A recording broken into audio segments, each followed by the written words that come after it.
ഈ അഴിമതിയെ നടന്നിട്ടില്ല എന്ന് ദയവായി കോൺഗ്രസ് നേതാക്കൾ പറയില്ല എന്ന് ഞാൻ വിശ്വസിക്കുന്നു. കാരണം കോൺഗ്രസിൻ്റെ പ്രധാനപ്പെട്ട എല്ലാ നേതാക്കളും നിരന്തരം പറഞ്ഞിരുന്നത് ഇത് അഴിമതി നടന്നു വരുന്നും ഇത് BJPയുടെ B ടീമാണെന്നും അടക്കമുള്ള കാര്യം പറഞ്ഞിട്ടാണ്. ഇതുവരെ ED അന്വേഷണം നടക്കുന്നില്ല, തൃപ്തികരമായ നടപടി എടുക്കുന്നില്ല, ഗോവയിലെ തിരഞ്ഞെടുപ്പിൽ BJPക്ക് വേണ്ടിയിട്ടാണ് ആം ആദ്മി പ്രവർത്തിക്കുന്നത് അടക്കമുള്ള കാര്യങ്ങളാണ് അവർ പറഞ്ഞത്. അന്ന് അവരാണ് പറഞ്ഞത് 45 കോടിയോളം ഇത്തരത്തിലുള്ള കള്ളപ്പണം ഗോവയിൽ ഉപയോഗിച്ചു എന്ന്. അപ്പോൾ അഴിമതി നടന്നിട്ടില്ല എന്നുള്ള കാര്യത്തിൽ യാതൊരു തർക്കവുമില്ല. രണ്ട്, ഈ അന്വേഷണം വരുന്നതിന് മുമ്പ് തന്നെ ഈ നിയമം പിൻവലിക്കുകയും ചെയ്തു. മഹാത്മാഗാന്ധിയൊക്കെ ഇടയ്ക്കിടയ്ക്ക് പറഞ്ഞുകൊണ്ട് വലിയ രീതിയിലുള്ള രാഷ്ട്രീയ പ്രഖ്യാപനം നടത്തുന്ന Aam Aadmi party dry day ഒക്കെ 21 ദിവസങ്ങളിൽ നിന്ന് 4 ദിവസമായി കുറച്ചുകൊണ്ട് ജനങ്ങൾക്ക് മദ്യം സുലഭമായി ലഭിക്കുവാനുള്ള ഉത്തരവാദിത്തം 2022 എടുത്തപ്പോൾ കുടിവെള്ളം ലഭിക്കുവാനുള്ള ഉത്തരവാദിത്തം ജയിലിൽ കിടന്നാണ് അദ്ദേഹത്തിന് എടുക്കുവാൻ തോന്നിയത് എന്നുള്ളത് വിചിത്രമായി ഇന്ന് നിർഭാഗ്യവശാൽ എൻ്റെ സഹപാനലിസ്റ്റിനും അവതാരകനും തോന്നുന്നില്ല എന്നുള്ളതിൽ എനിക്ക് അത്ഭുതമില്ല. പക്ഷേ കുറ്റം മുഴുവൻ ഇത്തരത്തിലുള്ള തെറ്റ് ചെയ്തു എന്ന് പ്രതിപക്ഷ കക്ഷികൾ ഒന്നടങ്കം പറഞ്ഞിട്ടും അവർക്കെതിരെ 9 പ്രാവശ്യം വാറണ്ട് കൊടുത്തിട്ട്, അവിടെയാണ് പ്രത്യേകം ശ്രദ്ധിക്കേണ്ടത്. കാരണം ഈ തിരഞ്ഞെടുപ്പ് ഇങ്ങനെ വരുമെന്നോ അതല്ലെങ്കിൽ ഇത്തരത്തിൽ ഇലക്ട്രൽ ബോണ്ടിൻ്റെ ഇഷ്യൂ സുപ്രീം കോടതി ഈ മാസങ്ങളിൽ വരുമെന്ന് ത്രികാലജ്ഞാനമുള്ള നരേന്ദ്രമോദിയും അമിത്ഷായും 9 മാസങ്ങൾക്ക് മുമ്പ് ആം ആദ്മി പാർട്ടിക്ക് ഇത്തരത്തിലുള്ള വാറണ്ടുകൾ ED വാറണ്ടുകൾ നൽകി എന്ന് പറയുമ്പോഴുള്ള ആ ഒരു അമിത്ഷായെ നരേന്ദ്രമോദിയെ കുറിച്ചിട്ടുള്ള വലിയ ഒരു പ്രതീക്ഷയുണ്ടല്ലോ, അതാണ് എനിക്ക് മനസ്സിലാക്കാത്തത്. പ്രതിപക്ഷ കക്ഷികൾക്ക് പോലും ഞങ്ങളെക്കുറിച്ച് ഇത്ര മതിപ്പാണ് എന്നുള്ളതിൽ എനിക്ക് ബഹുമാനമുണ്ട്. ഇവരൊക്കെ പറയുന്നത് വെറും രാഷ്ട്രീയ ആരോപണമാണ്. നിയമത്തിൻ്റെ പാതയിൽ കൃത്യമായി പോകുന്നുണ്ട്.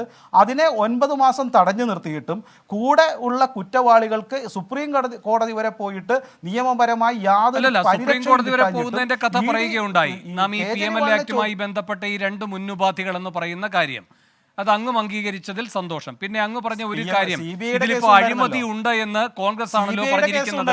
ഇപ്പൊ ഈ കഴിഞ്ഞ ദിവസം രാംലീല മൈതാനിയിൽ 31-ാം തീയതി നടത്താൻ പോകുന്ന ഇന്ത്യ മഹാറാലിയുമായി ബന്ധപ്പെട്ട് ആ കാര്യങ്ങൾ വിശദീകരിച്ച ലവ്ലി ഉണ്ടല്ലോ, ഡൽഹിയിലെ കോൺഗ്രസിന്റെ സംസ്ഥാന അധ്യക്ഷൻ, അദ്ദേഹം ഈ കാര്യം പറയുകയുണ്ടായി. ഇത് ഞങ്ങൾ ഉന്നയിച്ച അഴിമതി ആരോപണം തന്നെയാണ്. പക്ഷേ ഇപ്പോൾ ജനാധിപത്യം വീണ്ടെടുക്കുക എന്ന പരമപ്രധാനമായ ആശയത്തിലേക്ക് ഞങ്ങൾ ഊന്നുകയാണ്.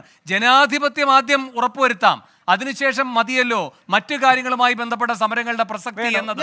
അല്ലല്ല, ഒരു മിനിറ്റ് ഞാൻ പറഞ്ഞ അങ്ങൊരു വാദം പറയുമ്പോൾ, കോൺഗ്രസിനെ പറ്റി തന്നെ പറയുമ്പോൾ, കോൺഗ്രസിന്റെ നേതാവ് അല്ല, ഡൽഹി ഘടകമാണല്ലോ ഇത് ഒരു ആരോപണമായി ഉന്നയിച്ചത്, അതിൻ്റെ തന്നെ നേതാവ് ലവ്ലി ഈ കാര്യത്തിൽ ഈ ഘട്ടത്തിലെടുത്ത നിലപാട് എന്ത് എന്ന് വിശദീകരിച്ച കാര്യവും പ്രേക്ഷകർ അറിയേണ്ടതുണ്ട്. അതാണ് ഒരു കാര്യം. പിന്നെ രണ്ടാമത്തെ കാര്യം, അങ്ങീ പറഞ്ഞ ഇവര് അഴിമതി നടത്തിയെന്നത് വ്യക്തമാണല്ലോ. അഴിമതി നടത്തിയ ദേശീയ അധ്യക്ഷൻ അല്ല, ഒരു സെക്കൻഡ്, സൂട്ട്കേസ് അങ്ങനെ തന്നെ വാങ്ങിച്ച ഏതെങ്കിലും ഒരു ദേശീയ പാർട്ടിയുടെ ദേശീയ അധ്യക്ഷൻ എന്തായാലും ആപ്പിനുമില്ല കോൺഗ്രസിനുമില്ല സാർ.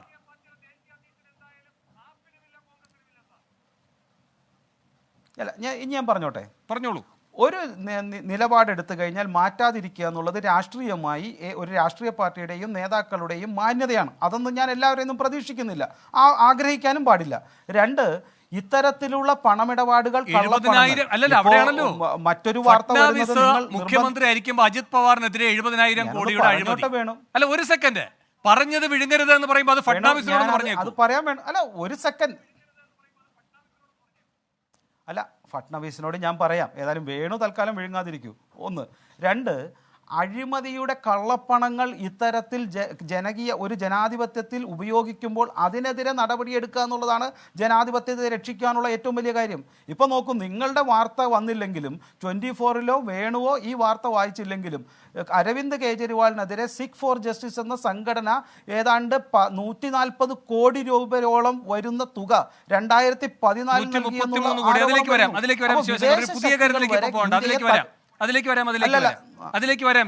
ഒരു മിനിറ്റ്, നിങ്ങൾക്കത് പുതിയ കാര്യമല്ല. അത് ശരിയല്ല വേണു.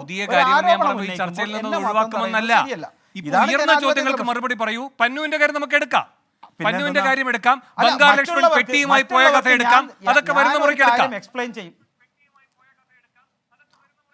അല്ല, ബംഗാളിൽ അങ്ങനെയാണെങ്കിൽ നേരത്തെ 92-ലെ IT കേസ് കോൺഗ്രസിന്റെ വന്നപ്പോൾ ഭയങ്കര വിഷമമായിരുന്നല്ലോ എല്ലാവർക്കും. ബംഗാരു ലക്ഷ്മണന്റെ എടുക്കാം, 92-ലെ കേസ് എടുക്കാൻ പാടില്ല.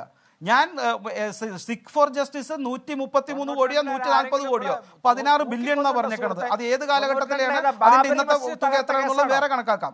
അപ്പൊ ഇത്തരത്തിലുള്ള അഴിമതി ആരോപണങ്ങൾ, കള്ളപ്പണങ്ങൾ, വിദേശ തീവ്രവാദ സംഘടനയുടെ പണം, അത് ചോദിക്കുമ്പോൾ അതിനെക്കുറിച്ച് കണക്ക് ഇനിയും ചോദിക്കേണ്ടി വരും. അത് ചോദിക്കുമ്പോൾ അത് ജനാധിപത്യപരമായി തെരഞ്ഞെടുപ്പ് സമയത്ത് ചോദിക്കരുത്. അത് തെരഞ്ഞെടുപ്പ് ഈ പന്നുവിനെ കൊല്ലാൻ ശ്രമം നടത്തി എന്ന് പറയുന്ന ഒരു കേസും നടക്കുന്നുണ്ട്. ഈ പന്നുവിനെ കൊല്ലാനുള്ള ഒരു ശ്രമം നടന്നു. അത് ഏത് കേന്ദ്ര ഏജൻസിയുമായി ബന്ധപ്പെട്ട ഏത് കേന്ദ്ര ഏജൻസിയുമായി ബന്ധപ്പെട്ട ആളുകൾ പ്രവർത്തിച്ചു, അതിന്റെ പേരിൽ അവിടെ ഇപ്പോൾ നിയമ നടപടി ആര് നേരിടുന്നു, ആ കാര്യങ്ങളും ഒക്കെ വിശദീകരിക്കപ്പെടേണ്ടതുണ്ട്. ആ കാര്യങ്ങളൊക്കെ വിശദീകരിക്കണം. അതുകൊണ്ടാണ് ഞാൻ പറഞ്ഞത് ശിവശങ്കരൻ, പുതിയ കാര്യങ്ങളിലേക്ക്